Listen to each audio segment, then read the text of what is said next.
안녕하십니까. 메멘토 모리, 메멘토 모리 이런 말이 있습니다. 이것은 너의 죽음을 기억하라 이런 말인데, 로마의 전성기 때 전쟁에 나갔다가 승리를 하고 돌아오는 장군들을 대대적인 환영 행사를 펼쳤습니다. 이때 퍼레이드를 하는 장군 뒤에는 반드시 노예로 하여금 그 행진을 따라오면서 계속해서 메멘토 모리, 메멘토 모리 이렇게 외치게 했던 것입니다. 그러니까 당신은 이제 죽을 날이 올 것이니 이럴 때일수록 겸손하게 행동하고 교만하지 말라, 그런 의미에서 이런 행사를 펼쳐왔던 것입니다. 이 메멘토 모리라는 말과 비슷한 말이 또 하나 있죠. 다윗 왕이 자신의 그 반지 뒤에다가 이 또한 지나가리라라는 글귀를 새겨 넣었다는 그런 이야기입니다.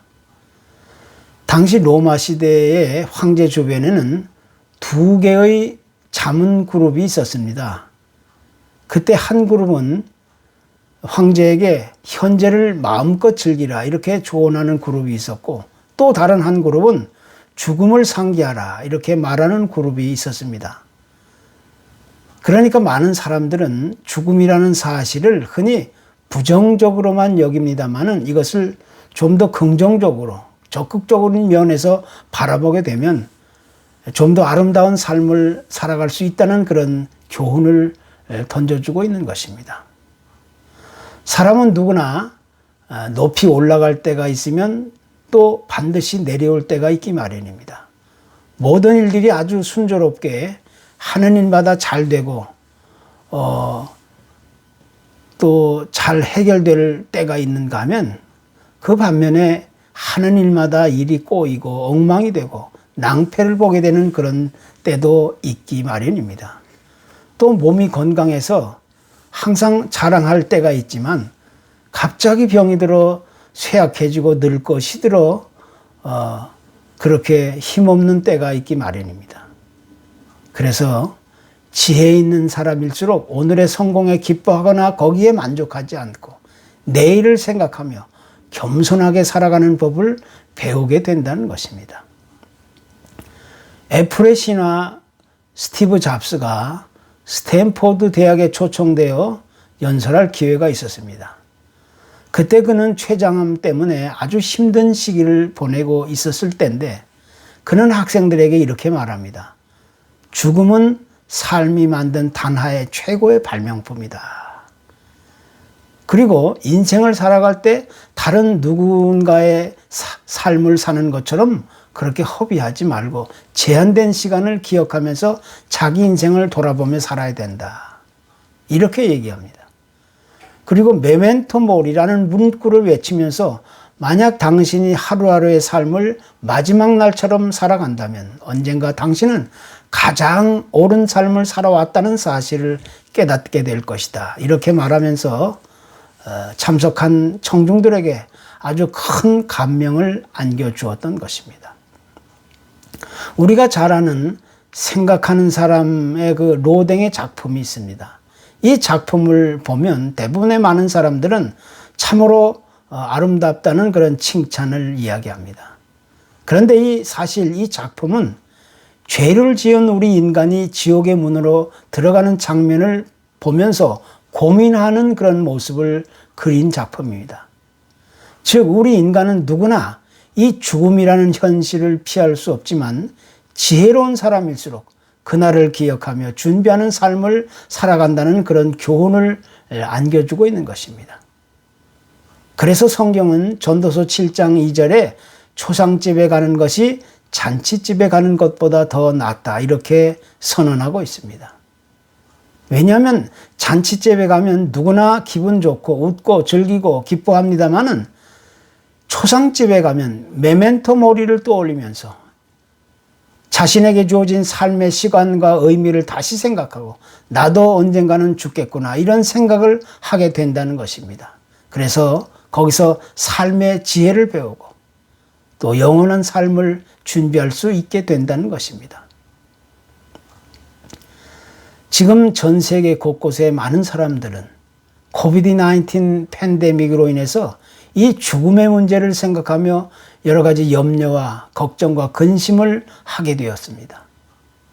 그 누구도 예측할 수 없었던 이 공포의 전염병을 어떻게 방어하고 치료하고 예방하느냐, 여기에 모든 신경을 곤두세우며 우리 인간의 한계를 다시 절실히 경험해 보고 있는 것입니다.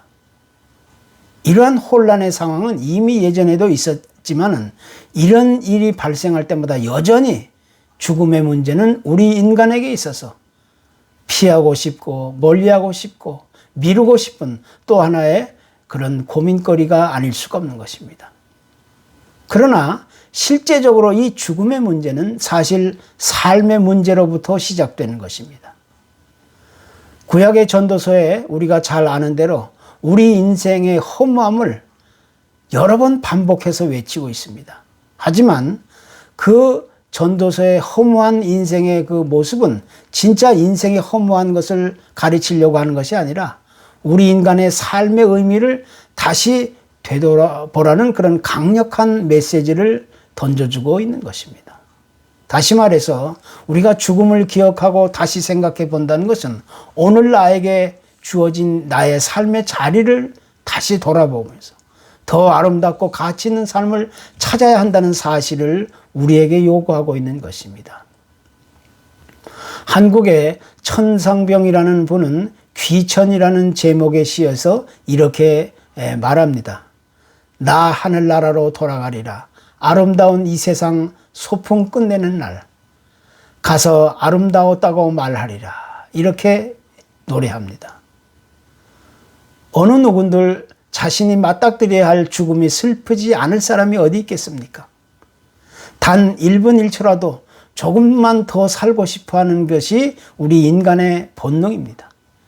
하지만 우리가 영원한 하나님 나라를 소망하며 마음에 품고 살다가 하나님이 부르시는 날 이 세상의 이 잠깐의 피크닉을 끝내고 쿨하게 이별할 수만 있다면 그것이야말로 아름다운 인생이 될 수 있을 것입니다. 그런데 수많은 사람들은 오늘도 이 죽음의 문제를 선뜻 받아들이려 하고 있지 않는 것입니다. 언젠가 한 번은 나에게 일어날 일이지만 애써 이것을 피하려 하고 감추려 하고 뒤로 미루고 싶어 하는 것이 속일 수 없는 우리 인간의 마음인 것입니다. 그러나 사실 따지고 보면 이 죽음이라는 문제는 이 세상의 마지막이나 끝이 아니라 이것은 나에게 있어서 새로운 시작을 알리는 아주 중요한 분기점이 되는 겁니다. 사람들은 이런 사실을 올바로 깨달아 알지 못하여 불안해하고 염려하고 걱정하고 괴로워하고 고민하고 두려워하면서 잠을 설치게 되는 것입니다. 세상의 많은 사람들은 자신이 죽는다는 사실을 잘 알고 있습니다. 또 그 반면에 자신이 제일 잘 알지 못하는 사실 역시 죽음의 문제입니다. 그래서 이 죽음의 문제를 회피하거나 미루고 싶어 하는 사람일수록 죽는 순간에 아무 아픔이나 고통 없이 편안하게 죽게 해달라고 소원하는 사람이 생겨나게 되는 것입니다. 또 그 죽음의 두려움과 공포 때문에 신을 찾고 종교에 귀의하기도 하는 것입니다. 그러나 분명히 말합니다만 우리는 인생의 죽음의 문제에 대해서 겁내거나 무서거나 두려워할 필요가 전혀 없는 것입니다. 사도 바울도 말하기를 사망아 너의 이기는 것이 어디 있느냐, 사망아 너의 쏘는 것이 어디 있느냐, 이렇게 말합니다. 이 죽음과 사망의 문제는 더 이상 고민거리나 괴로움의 문제가 아니라 이 죽음은 두려움과 공포의 대상이 아니에요. 연약한 우리 인간이 그 죽음의 문제를 두려움과 공포의 대상으로 만들어가고 있는 것이 문제인 것입니다. 한 걸음 더 나아가 말한다면 이 죽음이란 이 세상의 마지막 끝이 아니라 영원한 삶으로 들어가는 관문이 되는 것입니다. 우리가 세상에 태어나는 그 순간 나의 생이 시작되는 것처럼 나의 죽음을 통해서 영원한 삶이 비로소 그때 시작되는 것입니다.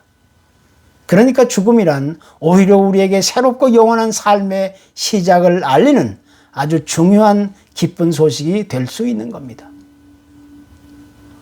호스피스 운동의 그 선구자인 스위스의 정신의학자 엘리자베스 퀴블러 로스는 평생 동안을 죽음이란 무엇인가 이 문제에 대해서 연구하면서 생의 수레바퀴라는 책을 썼습니다. 그 내용에 이렇습니다. 사람들은 나를 죽음의 여의사라고 부른다. 나는 30년 이상 죽음에 대한 연구를 해왔기 때문에 나를 죽음의 전문가로 여기는 것이다. 그러나 그들은 정말 중요한 사실을 놓치고 있다. 내 연구의 가장 본질적이며 중요한 핵심은 삶의 의미가 무엇인지를 밝히는 것이다. 이렇게 말합니다. 그녀의 마지막 작품인 인생 수업에서 이렇게 또 얘기합니다. 삶이 즐겁다면 죽음도 마땅히 그래야 한다.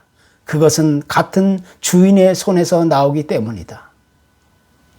그래서 지혜로운 사람일수록 자신의 죽음을 기억할 줄 아는 사람이 되는 거예요. 왜냐하면 자신의 죽음을 알기 때문에 이 세상에 살아가는 동안 좀 더 성숙하고 더 아름답고 풍성한 가치 있는 삶을 살아가면서 내일을 준비하게 되는 겁니다.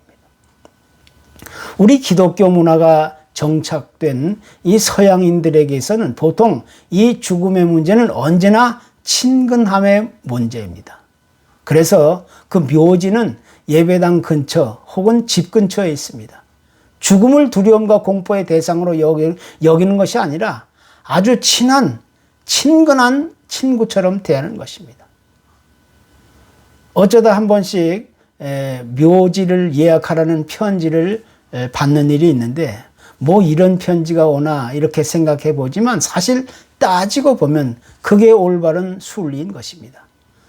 그래서 죽음의 문제는 더 이상 어떤 문제도 될 수 없는 것입니다. 그 이유는 결코 죽음이 우리를 이길 수 없기 때문입니다. 설령 우리가 죽는다 할지라도 주님이 부활하신 것처럼 우리도 장차 부활할 것이기 때문입니다. 우리는 단지 이 세상에서의 이 잠시 동안의 피크닉을 끝내고 이 나그네 인생, 이 순례자의 여행을 끝내고 나의 영원한 본향, 천국으로 돌아갈 것이기 때문입니다. 그러니 죽음이라는 문제는 이제 더 이상 괴롭고 피곤하고 생각하고 싶지 않고 피하고 싶고 미루고 싶은 문제가 아니라 영원한 생명과 안식을 우리에게 가져주는 아주 놀라운 사건임에 틀림이 없는 것입니다. 오히려 우리는 그날에 기뻐하고 찬성해야 할 이유가 바로 거기에 있는 것입니다. 고린도후서 5장에 이렇게 말합니다. 만일 땅에 있는 우리의 장막집이 무너지면 하나님께서 지으신 집, 곧 손으로 지은 것이 아니요 하늘에 있는 영원한 집이 우리에게 있는 줄 아느니라. 보통 오랜 여행을 마치면 당연히 집으로 돌아가게 됩니다. 그때 사람들은 말합니다. 아무리 좋아도 집만한 곳이 없어. 이렇게 말합니다. 이 영어 성경에 집으로 돌아간다는 말, at home with the Lord라는 말이 있는데 at home, 그것은 하우스가 아닙니다. 가장 편안하고 가장 안전하고 가장 즐겁고 아름답게 쉴 만한 그것은 주님이 계신 본향, 하나님의 나라입니다. 그래서 우리 그리스도인들에게 있어서 이 죽음이란 슬픔과 아픔과 고통의 문제가 아니라 오히려 축복의 장이 될 수 있는 것입니다. 그 죽음을 통하여 영원한 생명과 안식으로 들어가 주님을 만날 수 있게 되는 것입니다. 이걸 어떻게 믿을 수 있느냐? 주님이 말씀하셨습니다. 거지가 죽어 천사들에게 받들려 아브라함을 품에 들어가고 부자도 죽어 장사되어 음부에서 고통 중에 호소했다. 이렇게 말하죠. 그때 거지 나사로는 위로를 받고 부자는 괴로움을 받았다고 말합니다. 이것은 꿈이나 환상을 이야기하는 것이 아닙니다. 우리에게 일어날 장래의 일을 분명하고 명확하게 주님이 이미 예고해 주신 것입니다. 요 근래에 CCM We Love라는 그런 단체에서 앨범을 냈는데 예수 그리스도의 선한 능력이라는 노래가 있습니다. 이 노래는 본래 그 독일의 본헤포 목사님이 지은 시인데 그가 죽기 전에 가족과 약혼녀에게 보낸 마지막 편지에 들어있는 내용입니다. 이렇게 됩니다. 그 선한 힘이 우리를 감싸시니 믿음으로 일어날 일 기대하네. 주 언제나 우리와 함께 계셔 하루 또 하루가 늘 새로워. 이런 가사입니다. 이 보네포 목사님의 그 마지막 유언이 있습니다. 죽음은 끝이 아니라 영원한 삶의 시작이다. 이런 내용입니다. 고린도전서에도 이렇게 얘기하죠. 우리가 지금은 거울을 보는 것 같이 희미하나 그때는 얼굴과 얼굴을 대하여 볼 것이요 지금은 내가 부분적으로 아나 그때는 주께서 나를 아신 것 같이 내가 온전히 알리라. 이 말씀은 하나님 나라를 소망하며 마음에 품고 살아가는 우리 그리스도인들이 이 세상에서의 죽음의 문제를 어떻게 이해하고 받아들이고 올바로 적용하며 살아갈 수 있는가 하는 것을 우리에게 교훈해 주고 있는 말씀입니다. 요한복음 11장 25절 6절에도 이렇게 주님은 말씀하십니다. 나는 부활이요 생명이니 나를 믿는 자는 죽어도 살겠고 무릇 살아서 나를 믿는 자는 영원히 죽지 아니하리니 이것을 내가 믿느냐. 이 죽음의 문제는 한마디로 말해서 오늘 현재 나의 삶의 문제가 되는 것입니다. 이 메멘토 모리, 이것은 오늘 우리에게 나의 삶의 현주소가 어딘가를 묻고 있는 질문입니다. 도대체 나는 어디로부터 와서 어디로 어떻게 가고 있는가, 또 지금 나는 어디에 있는가, 이런 메시지를 우리에게 던져주고 있는 말씀입니다. 이 인디언들 중에 그 나바호 인디언들이 있는데 이들이 메멘토 모리는 또 다른 의미를 가지고 있습니다. 그들은 내가 세상에 태어날 때 너는 울었지만 세상은 기뻐했으니 내가 죽을 때 세상은 울어도 너는 기뻐할 수 있도록 그런 삶을 살아라. 이렇게 말씀하고 있습니다. 이제 우리는 나의 삶을 올바로 선택하고 결단하고 행동으로 옮길 수 있어야 돼요. 주님은 이렇게 말씀합니다. 내가 곧 길이요 진리요 생명이니 나로 말미암지 않고는 아버지께로 올 자가 없느니라. 이런 말씀을 우리 다 귀담아 들을 수 있기를 축복합니다. 감사합니다.